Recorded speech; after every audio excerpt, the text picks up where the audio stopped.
सकाळची वेळ होती. रोजप्रमाणे तो दूधवाला आपल्या गाडीवर कॅन ठेवून एकामागोमाग एक घरांमध्ये दूध पोहोचवत होता. रस्ता शांत होता, लोक आपापल्या कामात व्यस्त होते आणि सगळं अगदी नेहमीसारखंच दिसत होतं. पण त्या दिवशी घडलेली गोष्ट अनेकांच्या लक्षात कायमची राहणार होती. तो एका घरासमोर थांबला. गेटजवळ उभ्या असलेल्या महिलेला त्याने दूध दिलं. महिला पैसे देत होती. बोलणं सुरू होतं. सगळं अगदी सामान्य होतं, पण त्यावेळी दूधवाल्याचं लक्ष दुसरीकडेच होतं. महिलेने दूध घेतलं आणि मागे वळायला सुरुवात केली. तेवढ्या दूधवाल्याने अचानक खाली पाहिलं. त्याचा चेहरा क्षणभर बदलल्यासारखा दिसला. आसपास उभ्या असलेल्या लोकांनाही काहीतरी वेगळं जाणवलं. तो काही सेकंद तसाच उभा राहिला, जणू काहीतरी विचार करत होता. त्यानंतर त्याने अचानक आपली गाडी बाजूला लावली. हे पाहून महिला देखील थांबली. लोकांना समजत नव्हतं की अचानक काय झालं. त्याने शांतपणे आपल्या दुधाच्या कॅनकडे हात नेला. आसपासचे लोक आता त्याच्याकडे पाहू लागले, कारण सामान्यपणे दूध देऊन लगेच पुढे जाणारा हा माणूस आज काहीतरी वेगळंच करत होता. महिला मागे वळून पाहते तर दूधवाला अजून तिथेच उभा होता. तो निघत का नाही हा प्रश्न तिच्या चेहऱ्यावर स्पष्ट दिसत होता. काही क्षणातच परिसरातील आणखी काही लोक तिकडे पाहू लागले.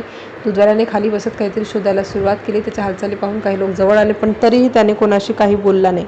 त्याने एका छोट्या भांड्यासारखी वस्तू बाहेर काढली. मग तो रस्त्याच्या कडेला गेला. आता सर्वांच्या नजरा त्याच्यावर होत्या.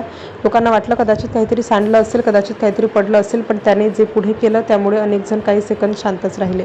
तो खाली वाकला. हाताने जमिनीवर काहीतरी हलकंसं सरकवलं, जणू तो एखाद्या छोट्या गोष्टीची काळजी घेत होता. महिलेलाही आता उत्सुकता लागली होती, कारण ती पुन्हा काही पावलं पुढे आली. कारण हा प्रकार नेमका काय आहे हे कुणालाच समजत नव्हतं.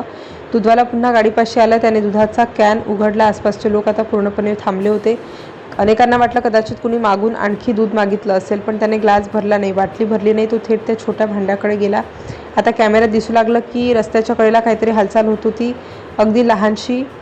काही जणांनी पाहण्याचा प्रयत्न केला. दूधवाला खाली बसला. त्याचा चेहरा अगदी शांत होता, जणू तो हे रोजच करत असावा.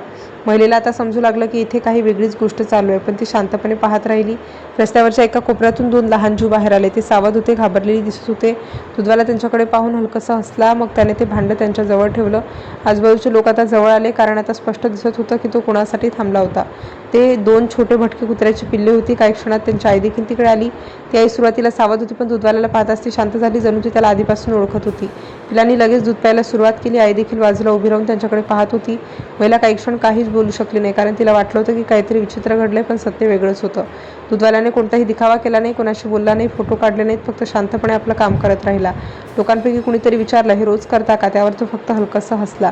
नंतर समजलं की हा दूधवाला रोज इथे थांबतो, दूध देतो आणि मुक्या जीवांची भूक भागवून मगच पुढे जातो. महिलेने मागे वळून पाहिलं तेव्हा तिला समजलं, ती ज्या क्षणी निघत होती त्याच क्षणी एक माणूस स्वतःच्या कामापेक्षा दुसऱ्याच्या भुकेला महत्त्व देत होता. आणि म्हणूनच हा व्हिडिओ व्हायरल झाला, कारण लोकांना धक्का दूधवाल्याने काय केलं याचा नव्हता. धक्का याचा होता की आजच्या जगात अजूनही काही लोक माणुसकी जिवंत ठेवून जीवन जगतात.